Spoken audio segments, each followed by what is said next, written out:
I hate to do it. I hate to do it. But I just got a message from Mr. David, Miss Pat.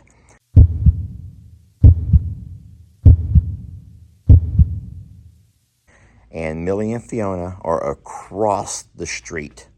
They went across the street.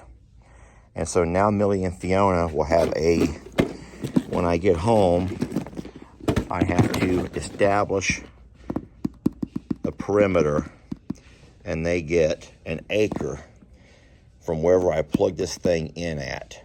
So I will have to decide the best place to plug it in, and from there they get 1 acre.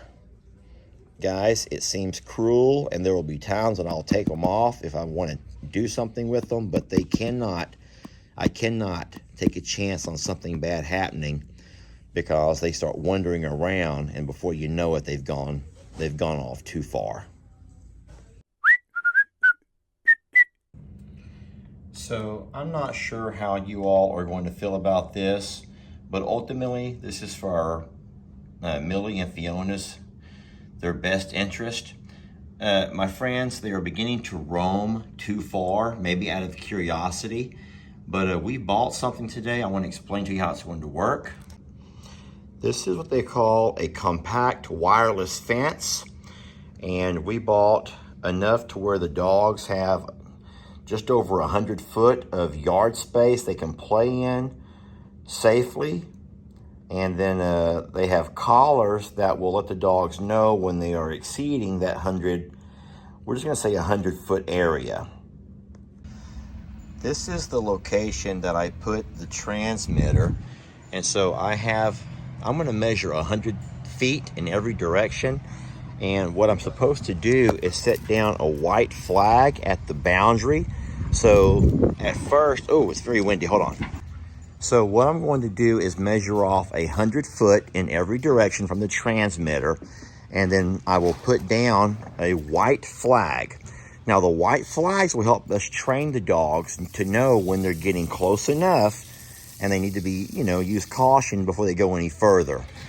Jamie and I have both agreed that the dogs have pretty much the entirety of the yard. They don't need to go down the driveway. They don't need to go to Miss Pat's. And so we're going to measure off 100 feet in all of our directions now to show you guys how far our babies can actually go. Okay, so I'm already having a little bit of an issue with this. Okay, so I didn't put the white flags out because I'm not certain I'm gonna leave the transmitter where it's at. Let me show you why.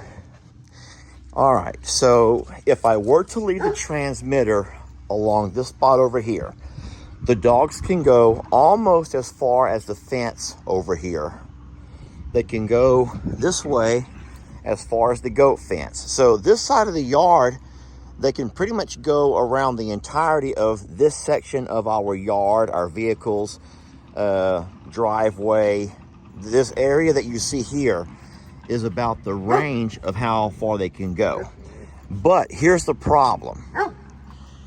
With the transmitter right here, going across this shop, all of this is space that's being taken up.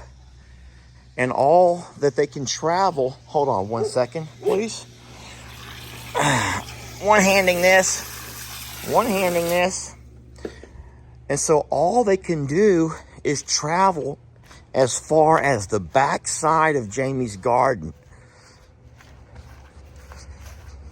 Oh, right about through here-ish, my friends.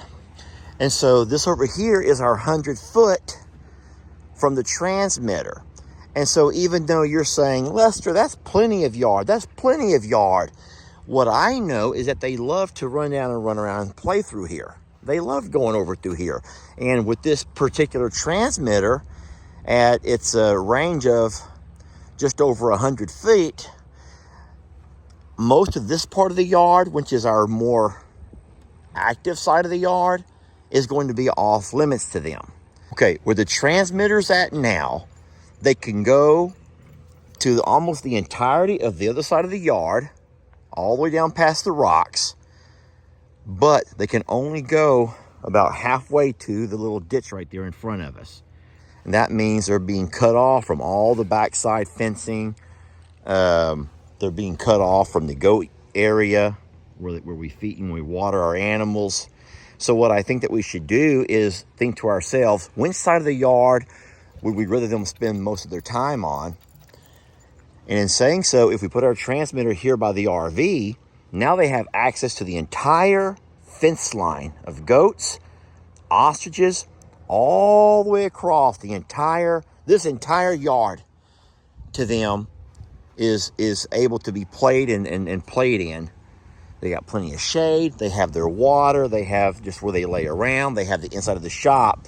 Yet the problem is they can only go a little ways onto the other side of the yard, which will keep them from going down the driveway, and they have been in our way. Don't forget, Fiona got run over by me last year pulling up the driveway with a load of hay, and she didn't realize I was pulling a trailer. And so that actually might be sad. You feel sad for them, yes? Yeah. You feel sad because they're being restricted. And you said... I feel bad because I would rather them have access to our property.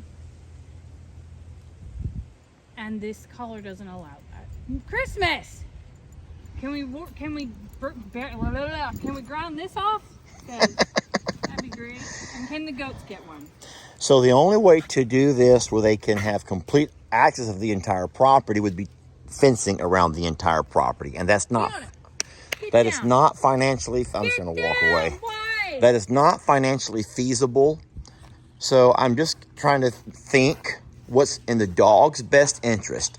And by me plugging in the perimeter device over here gives us access to the entirety of where I'm pointing.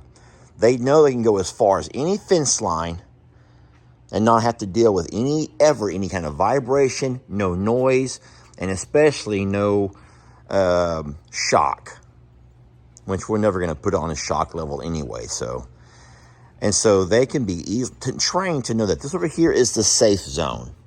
Now, let me show you something here. Let's just say that I put the transmitter, here's an outlet right over here. Let's say I put the transmitter right here. 100 foot going this way, y'all ready? If the transmitter is on that side of the shop, now they can find themselves, they can come all the way through. They can come down the hill if they choose to. Now we get to the rock. This is the driveway. So they can still come as far as the driveway. But looky here.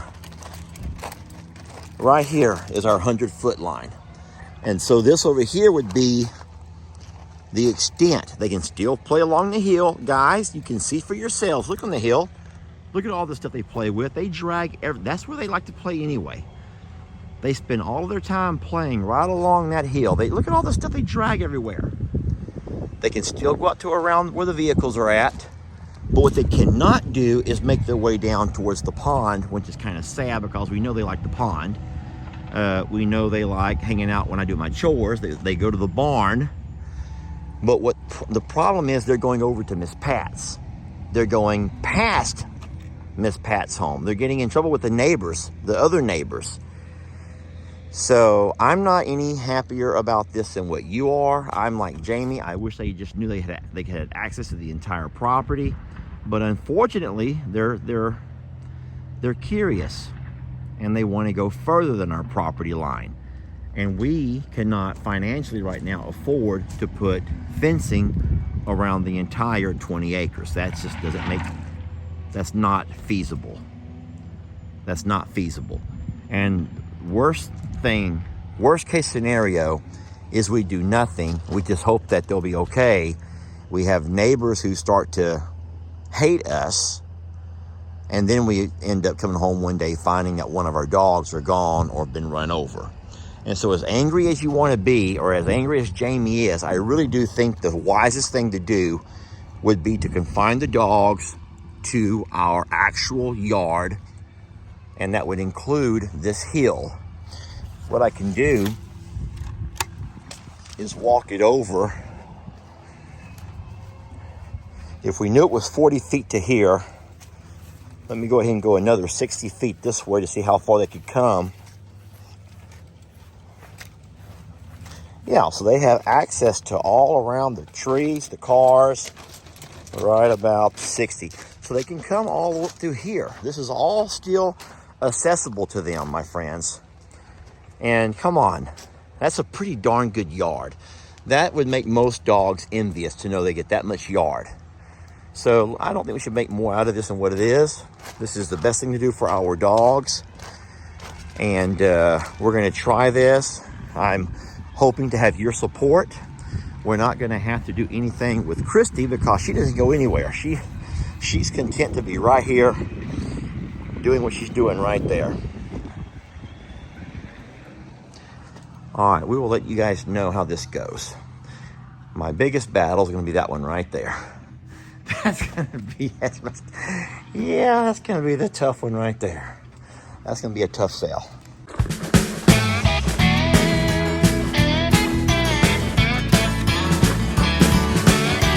Don't let your troubles fester.